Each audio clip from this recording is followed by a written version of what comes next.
তোমরা ন্যাশনালের জন্য English subject নিয়ে একটু প্যারায় আসো যে ভাই ইংলিশ পার্টটা আমরা কিভাবে পড়বো। তো ইংলিশের জন্য মাত্র 5টা টপিক নিয়ে তোমাদের সামনে হাজির হয়ে গেলাম। তো এই 5টা টপিক তুমি যদি ভালো করতে পড়তে পারো, দেখবা যে এখানে তুমি খুব অনায়াসে 12 থেকে 15 মার্ক এনশিওর করতে পারবা। ঠিক আছে, খুবই সহজেই 12 থেকে 15 মার্ক এনশিওর করতে পারো। তো তোমাকে আমি 20-20 পাওয়ার মতো আসলে বলতেছি না, তো 20-20 পাওয়ার জন্য তোমাকে সবগুলাই পড়তে হবে, বাট তুমি কেউ যেন খুব সহজেই অল্প সময়ের মধ্যে 12 থেকে 15 এই মার্কটা এনশিওর করতে পারো। তার জন্য এখানে 5টা টপিক আমরা তোমাদের জন্য খুব বাছাই করে রাখছি। ঠিক আছে, টপিক অ্যানালাইসিস করছি যে টপিকগুলো থেকে খুব বেশি প্রশ্ন আসছে। তো তুমি এই ভিডিওটা দেখো এবং এই সাজেশনটা মানার চেষ্টা করো, এবং প্রশ্নগুলো তোমাদের দেখাবো প্রশ্নগুলো আসলে কেমন আসে, প্রশ্ন প্যাটার্ন সম্পর্কে একটা ধারণা পেয়ে যাবা। ঠিক আছে, তো চলো কথা না বলে শুরু করি। আর আমাদের চ্যানেলটা বা আমাদের পেজটা যদি এখনো তুমি সাবস্ক্রাইব করে না থাকো, ফলো না দিয়ে থাকো, অবশ্যই ফলো দিয়ে রাখো পরবর্তী আপডেটের জন্য। ঠিক আছে, তো চলো। তো এখানে দেখো খুবই গুরুত্বপূর্ণ যে টাইপগুলো আমাদের জন্য সবচেয়ে ইম্পর্টেন্ট যে টাইপগুলো, সেগুলো কিন্তু আমরা লিখে রাখছি। দেখো কিন্তু অ্যাপ্রোপ্রিয়েট প্রিপোজিশন, প্রিপোজিশনটা কিন্তু অ্যাপ্রোপ্রিয়েট প্রিপোজিশনটা বেশি আসে। তো অ্যাপ্রোপ্রিয়েট প্রিপোজিশন এবং গ্রুপ ভার্ব, তো এখান থেকে দেখো প্রায় 5টা প্রশ্ন কিন্তু আসছে।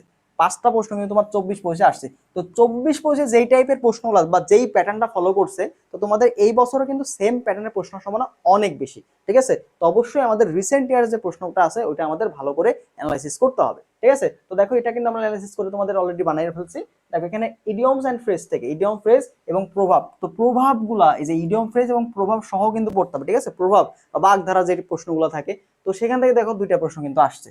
এরপর দেখো লিটারেচার, তো লিটারেচার থেকে কি আসছে, ফেমাস যে আমাদের লেখক যেগুলো আছে, লেখক এবং তাদের লেখা যে বইগুলা, ঠিক আছে, ইংলিশ যে বইগুলা থাকে তাদের লেখা, ওইখান থেকে প্রশ্ন আসছে তোমার 3টার মতো। ঠিক আছে, 3টার মতো লিটারেচার পার্ট থেকে প্রশ্ন আসছে।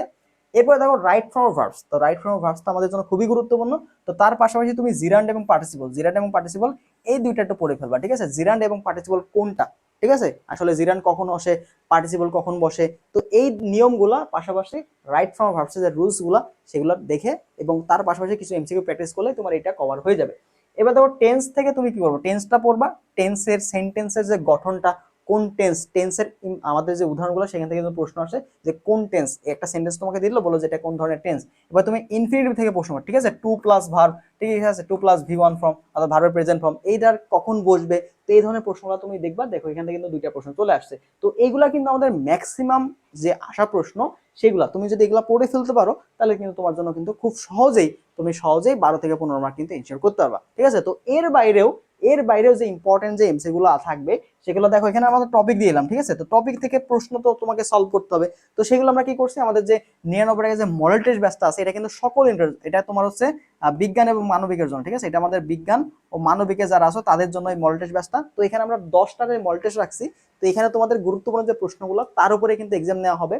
পাশাপাশি এটার সাজেশন তুমি কিছু পিডিএফ পাবা, যেগুলো ইম্পর্টেন্ট এই প্রশ্ন, তার উপর আমরা পিডিএফ তোমাদের দিয়ে দেবো যে টপিকগুলোর উপরে ইম্পর্টেন্ট এমসিকিউ সাজেশন তুমি এখানে পাবা, সমস্যা নেই। ঠিক আছে, তো গুরুত্বপূর্ণ সাজেশন পাশাপাশি 10টা মডেল টেস্ট দেওয়ার জন্য তুমি কিন্তু এই কোর্সটা নিতে পারো। ঠিক আছে, তোমাকে টপিক বলে দিলাম, বাট এক্সাম তুমি দিলা না, বা এই প্রশ্নটা তুমি আসলে পারতেছো কিনা তুমি যদি না যাচাই করো, তাহলে তো কোনো লাভ নেই। তাহলে কোনো লাভ আছে বলো? তাহলে তোমাকে অবশ্যই এক্সাম দিতে হবে, মডেল টেস্ট দিতে হবে।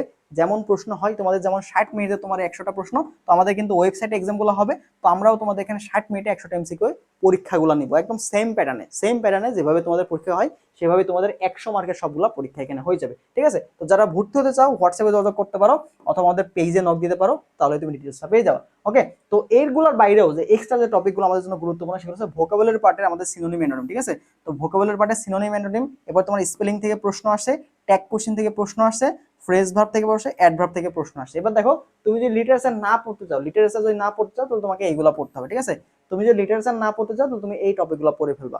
তোমাকে যে লিটারেচার পড়তে হবে তা না, লিটারেচার থেকে প্রশ্ন আসে, 3টা প্রশ্ন আসছে, তার মানে এবছরও ওই 2-3টা প্রশ্ন আসবে। তো তুমি যদি লিটারেচার পড়তে না চাও, তুমি চাইলে এটা বাদ দিতে পারো। বাদ দিয়ে তুমি এই যে গ্রামার টপিকটা এই দিক থেকে ট্যাগটা পড়তে পারো, ফ্রেজাল ভার্ব কেমনে কি বসে, অ্যাডভার্বটা কেমনে কি বসে, এগুলো দেখবা। স্পেলিং থেকে কিছু গুরুত্বপূর্ণ প্রশ্নগুলো দেখে নিতে পারো, তাহলে মোটামুটি হয়ে যাবে। তো পার্টস অফ স্পিচটা একটু দেখে নিবা, আইডেন্টিফিকেশন অফ পার্টস অফ স্পিচটা দেখবা, তাহলে মোটামুটি কভার হয়ে যাবে। তো এখানকার যে টপিকগুলো, এগুলো কিন্তু তোমার জন্য খুবই গুরুত্বপূর্ণ, ন্যাশনালের জন্য মোস্ট ইম্পর্টেন্ট যে টাইপ, সেগুলো হচ্ছে এটা। তো তুমি এটা স্ক্রিনশট মারে রাখতে পারো, অথবা এটা পিডিএফ, এটার পিডিএফটা আমি কমেন্ট বক্সে দিয়ে রাখবো, সেখান থেকে তুমি পিডিএফটা কালেক্ট করে ফেলতে পারবে। ঠিক আছে, তো চলো এবার প্রশ্নটা আমরা দেখি যে আমাদের প্রশ্নটা কেমন হয়ে থাকে। ঠিক আছে, তো দেখো প্রশ্ন আমি যেগুলো বললাম সেখান থেকে প্রশ্ন আছে কিনা। দেখো দেখো আমাদের দেখো ইউরেকা মিন্স, তো এটা আমাদের শব্দার্থ বা হচ্ছে ওয়ার্ড মিনিং থেকে প্রশ্ন আসছে, ভোকাবুলারি পার্ট থেকে প্রশ্ন আসছে। এবার দেখো কারেক্ট স্পেল, এখানে স্পেলিং থেকে প্রশ্ন আছে, দেখো সঠিক বানান কোনটা, স্পেলিং থেকে প্রশ্ন চলে আসছে। এরপর দেখো আমাদের হচ্ছে এই হ্যারি পটার কে লিখছিল, এই যে লিটারেচার পার্ট থেকে প্রশ্ন আসছে। এবার দেখো এখানে হচ্ছে আই স এ ম্যান, দেখো এখানে স্ট্যান্ডিং, তো এখানে আমাদের রাইট ফ্রম ভার্ব জিরান যে পার্টগুলো থাকে সেখান থেকে কিন্তু প্রশ্ন আসে। তারপর দেখো এখানে cut your coat according to your cloth, এইটার প্রভাব, তো প্রভাব থেকে কিন্তু এখানে প্রশ্ন আসছে। ঠিক আছে, দেখো যেগুলো টপিক বললাম সেখান থেকে কিন্তু আমাদের কিন্তু প্রশ্নগুলো আসছে।